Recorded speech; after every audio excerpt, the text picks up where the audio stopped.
Eh bien écoutez, je crois qu'il y a un projet sur Saint-Julien qu'il faut reprendre. Un projet qui était ambitieux au départ et qu'il ne l'est plus aujourd'hui. Un projet qui risque de souffrir des 10% de baisse d'imposition que propose M. Zucchetto, parce qu'il faudra bien faire des choix si on baisse les impôts. Nous considérons que Saint-Julien est une urgence.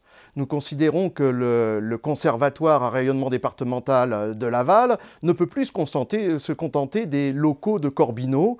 2000 personnes y passent par semaine dans des conditions inacceptables. Il faut au conservatoire des locaux qui lui permettent de rayonner sur la ville et sur le département.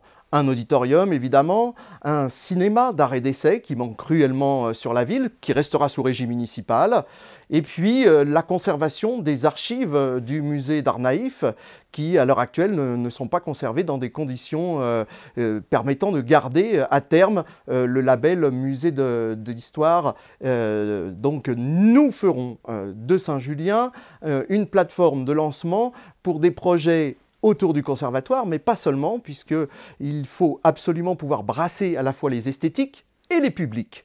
Et en lien avec les maisons de quartier, Saint-Julien devra être une plateforme de lancement pour pouvoir aller rayonner sur les différentes maisons de quartier.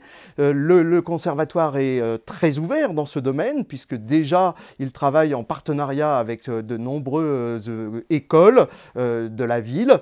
Il faudra évidemment continuer cette politique. On s'appuiera sur l'expérience magnifique qui existe sur Laval de Quartier en scène, qui est pilotée par la FAL 53 en lien avec le théâtre, qui permet d'aller véritablement porter la culture durablement, pour 3 ans pour Quartier en scène, sur les quartiers. L'accès à la culture pour tous, c'est l'ambition qu'on doit tous avoir, c'est même indispensable. Mais ce qu'il faut, moi ce qui m'intéresse, c'est l'accès à la fois à ceux qui ont envie de culture, et ceux-là doivent pouvoir contenter cette soif de culture qui est importante chez eux, et puis pouvoir amener vers la culture l'ensemble des citoyens de notre ville. Et pour moi, ça passe par le plus jeune âge. Ça passe par l'éducation, ça passe par les nouveaux rythmes scolaires dont on a beaucoup parlé lors de leur mise en place et qui fonctionnent bien aujourd'hui. Ça veut dire que des personnes se déplacent dans les écoles pour sensibiliser les enfants. Et c'est finalement là une mécanique vertueuse qui va se mettre en place. Parce qu'on va, par les enfants, attirer les parents. On a vu il y a quelques mois au théâtre, les enfants de Saint-Nicolas, dans le cadre d'un projet qui avait été construit avec le théâtre et avec l'État, des parents venir pour la première fois au théâtre. Et moi, ce qui m'intéresse, c'est qu'on soit dans ces lieux un peu innovants, en allant dans les écoles, en allant voir les enfants, et en même temps, que les parents, par le biais des enfants, puissent découvrir ces lieux comme le théâtre, alors qu'ils n'y vont jamais.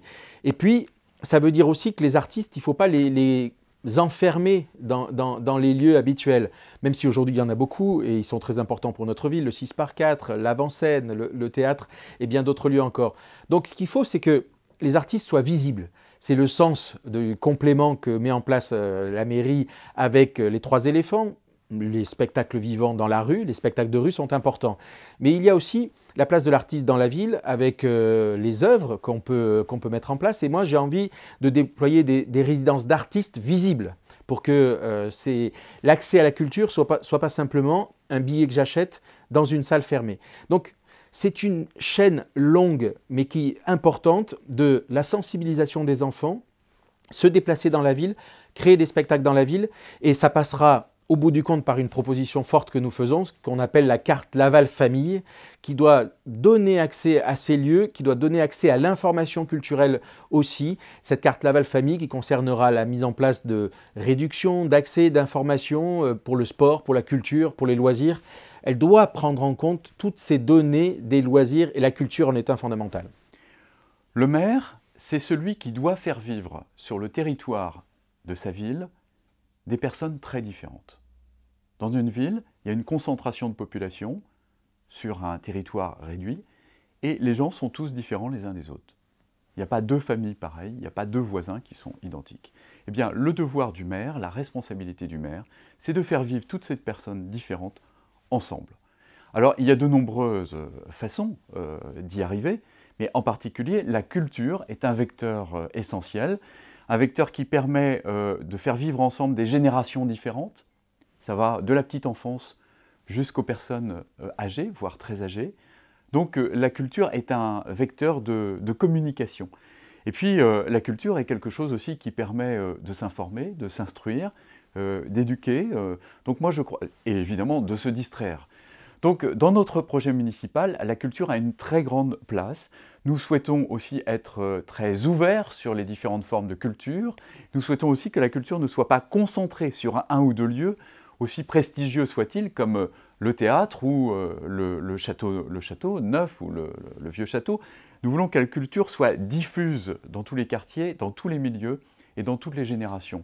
De ce point de vue-là, par exemple, les musiques actuelles auront toute notre attention et les lieux, parfois on appelle alternatifs, des lieux différents de culture, seront aussi soutenus par notre municipalité. Bah là, vous posez la cohésion sociale et la politique culturelle. Bon, évidemment, il y a un lien. La politique culturelle n'est pas la seule réponse à la cohésion sociale.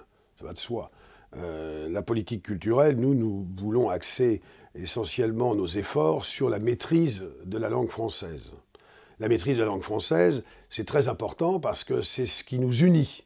On peut considérer d'ailleurs qu'un étranger qui parle parfaitement le français est tout aussi français que n'importe lequel d'entre nous, car la langue est souvent la première des patries, et il est vrai que dans le domaine culturel, on aimerait faire en sorte qu'un certain nombre de personnes qui ne maîtrisent pas notre langue puissent avoir envie de mieux la maîtriser, et ça veut dire que ça passe par un certain nombre de spectacles qui privilégient la qualité de la langue. Ça passe également par l'organisation de cours de français donnés par un certain nombre d'anciens professeurs ou de retraités qui s'ennuient et qui seraient tout à fait d'accord pour transmettre un savoir à la population. Car à partir du moment où on n'a pas une langue commune, c'est très difficile de parler de culture commune. Donc l'essentiel de l'effort portera sur ce genre d'action, même s'il y a évidemment d'autres facteurs qui méritent d'être développés, hein, comme la cohésion familiale, qui est quand même également très importante, faire en sorte que les familles se sentent bien à Laval et qu'en même temps, eh bien, elles puissent bénéficier du meilleur accueil possible quand elles arrivent chez nous, hein, et en même temps, je dirais, des infrastructures associatives ou sportives les plus performantes.